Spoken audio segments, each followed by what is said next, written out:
Oke, baik, sebelumnya Assalamualaikum warahmatullahi wabarakatuh. Perkenalkan, nama saya Ibnu Jaididan, bisa dipanggil Zidan, dan sekarang saya merupakan mahasiswa di Universitas Pendidikan Indonesia, jurusan Desain Komunikasi Visual, dengan nomor NIM 22011925. Baik, dan di sini saya ingin menjelaskan terkait dengan poster infografik sebagai tugas ujian akhir semester dari mata kuliah Sejarah Desain. Pada tugas UAS kali ini, untuk membuat poster infografik, saya mengambil tema dari era modernisme dengan tema pop art design yang muncul pada tahun 1960-an. Baik. Pertama, saya akan menjelaskan terkait dengan apa itu pop art. Baik. Berdasarkan infografik yang saya buat di samping ini, saya jelaskan yang terkait. Yang pertama adalah Prawira tahun 2016 halaman 149, bahwa pop art adalah popular art. Namun yang dimaksudkan bukan seni yang populer, melainkan seni yang menggunakan objek atau benda yang populer sebagai subject matter dan berhubungan dengan imaji kebendaan di lingkungan sehari-hari.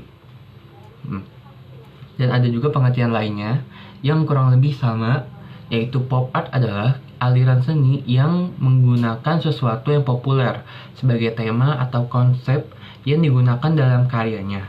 Banyak yang mengira bahwa pop art ini adalah seni populer karena pop sendiri dalam nama aliran ini berasal dari kata populer. Padahal bukan karyanya yang populer, namun subjek yang diangkatnya itu adalah yang populer dalam aliran seni desain pop art. Nah, pasti penasaran dong, apa itu sih ciri-ciri pop art? Baik, di sini saya akan menjelaskan tentang ciri-ciri pop art. Ciri-ciri pop art itu yang pertama adalah objeknya bisa berupa benda tetap ataupun aktivitas manusia. Nah, yang kedua adalah lokasinya. Dia bisa di dalam studio ataupun di luar atau outdoor. Dan yang ketiga adalah teknik penggoresan. Materialnya ke dalam kanvas tidak ada batasan, tergantung dari penguasaan senimannya maupun material yang dipakai. Dan yang keempat adalah kesan visual yang ditimbulkan adalah bernuansa sindiran yang diwujudkan dalam karikatur, humor, atau hal lain yang bisa menyentuh atau mengunggah audiensnya. Nah, bentuk objek yang ditampilkan penuh dengan ide-ide yang mengkritik dengan berbagai macam cara penyajiannya, baik itu warna, proporsi, dan ruang. Yang penting bisa menimbulkan keceriaan. Hasil karya yang bisa diaplikasikan dalam bentuk karya seni maupun dalam bentuk desain grafis ataupun saran promosi sebuah produk industri. Nah, dan yang terakhir adalah tokoh aliran ini adalah ada Lauren Alloway, Jackson Pollock, Jasper John, dan yang terakhir adalah Roy Lichtenstein. Baik. Nah, di sini kita bisa masuk ke latar belakang pop art nih. Latar belakang pop art pada tahun 1950-an muncul awal zaman postmodern. Baik, kita bisa zoom dulu ya. Di sini ada di infografik ini saya menyisipkan dari latar belakang dari si pop art ini. Ia muncul pada awal-awal zaman postmodern art, zaman dimana semua orang mulai bosan dengan gaya modern. Pop art ini merupakan seni yang mendobrak batas-batasan artian seni yang agung. Pada waktu itu, seni hanyalah sesuatu yang hanya dapat dinikmati oleh kalangan kelas atas. Sehingga dengan adanya gerakan pop art ini, seni dapat dinikmati oleh semua kalangan. semulai dari golongan bawah hingga golongan dari atas. Seniman pop art yang paling terkenal adalah Andy Warhol, dengan karyanya yang menggambarkan wajah Marilyn Monroe yang disajikan dengan warna-warna komplemen yang tegas. Andy Warhol adalah seniman Amerika Serikat. Dialah yang mulai mempopulerkan pop art di Amerika dan di seluruh dunia. Sedangkan di Indonesia, pop art ini tuh gerakan ini dipelopori oleh Wahid Abdul Rashid yang berhasil menciptakan teknik baru yang diakui dunia, yaitu Wahid's Pop Art Portrait. Nah, beralih ke tahun ke atasnya, yaitu pada tahun 1956, salah satu bentuk awal desain pop art adalah karya dari Richard Hamilton, John Michael, and John Volker pada tahun 1956 yang berjudul Just What Is It That Makes Today Home So Different, So Appealing. Karya tersebut berupa penggabungan potongan gambar dari berbagai sumber. Berlanjut ke tahun selanjutnya, yaitu pada tahun 1960 hingga 1970. Salah satu bentuk awal desain pop art adalah karya dari Richard Hamilton, John Michael, and John Volker pada tahun 1956 yang berjudul Just What Is It That Makes Today Home So Different, So Appealing. Karya tersebut berupa penggabungan potongan gambar dari berbagai sumber. Nah, salah satu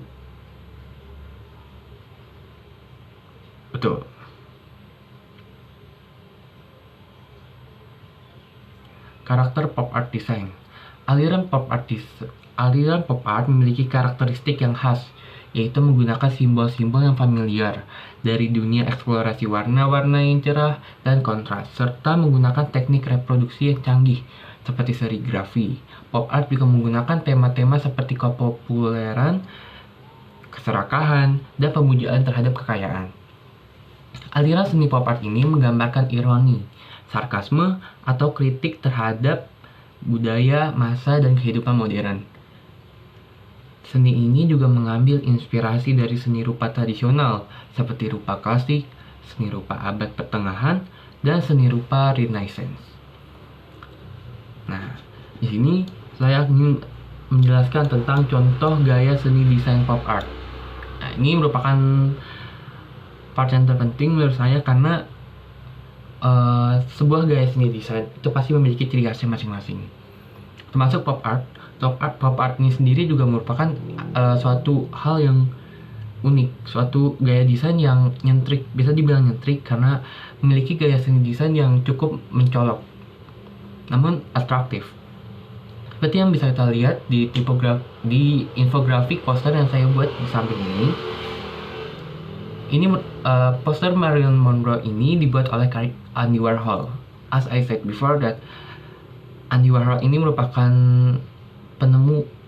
pencetus dari gaya seni desain pop art ini, yang membuat pop art ini semakin banyak dikenal oleh kalangan yang lainnya. Nah, Andy Warhol ini membuat 3 portofolio cetakan layar Marilyn Monroe pada tahun 1967. Beberapa tahun setelah artis tersebut meninggal dunia pada tahun 1962. Nah, portofolio dari 10 cetakan layar adalah salah satu cetakan pertama yang dicetak Warhol dan distribusikan melalui Factory Editions, New York. Nama perusahaan ini merujuk pada studio Warhol yang dikenal dengan The Factory. Nah, buat Warhol sendiri, artis ini sudah menjadi subjek yang akrab. Dia awalnya mulai menggambarkan Marilyn Monroe di layar sutra seni pop Marilyn Diptych 1962. Tak lama setelah kematiannya, Marilyn Diptych adalah lukisan layar sutra yang berisi 50 gambar aktris tersebut. Semuanya diambil dari film tahun 1953 Niagara. Nah, selain dari karya dari Andy Warhol yang membuat poster dari Marilyn Monroe ini, saya juga menyisipkan ada dari karya Roy Lichtenstein, seperti yang kita bisa di samping, dengan judul Wham. adalah lukisan diptych tahun 1963 karya seniman Amerika Roy Lichtenstein. Wham atau poster yang di samping ini merupakan pertama kali dipamerkan di Leo Castelli Gallery di New York City pada tahun 1963. Nah, dan dibeli oleh Tate Gallery London pada tahun 1966.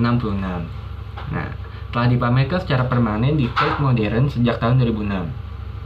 Panel sebelah kiri menunjukkan pesawat tempur menembakkan roket yang dipanel sebelah kanan. Mengenai pesawat kedua yang meledak dalam api, Lichtenstein mengadaptasi gambar dari beberapa panel buku komik. Dia mengubah sumber utamanya.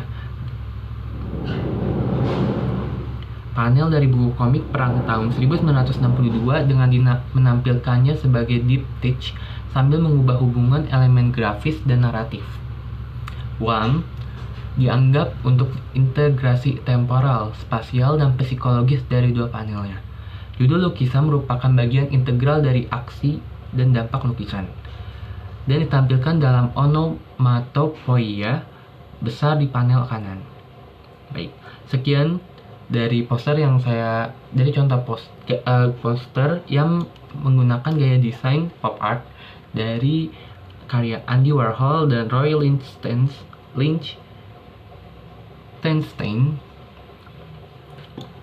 dengan karyanya yang sangat bagus. Berikut saya akan menjelaskan dengan tokoh-tokoh gaya desain pop art.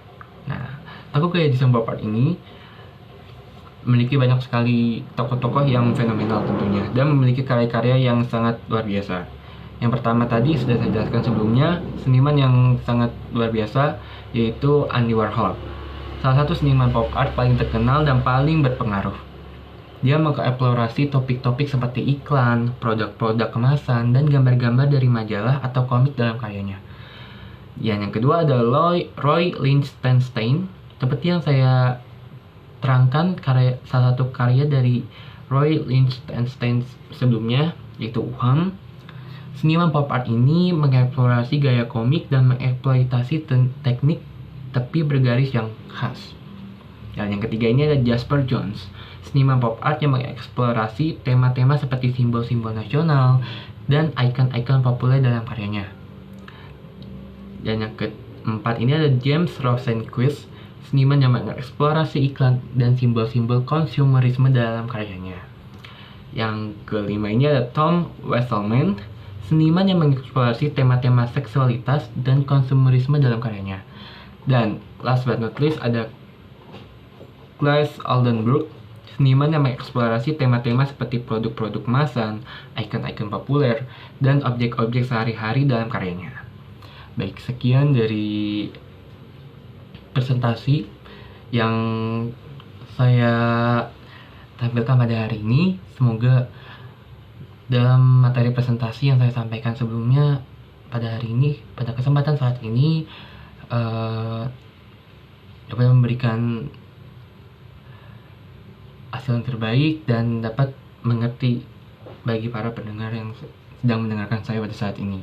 Terima kasih. Wassalamualaikum warahmatullahi wabarakatuh.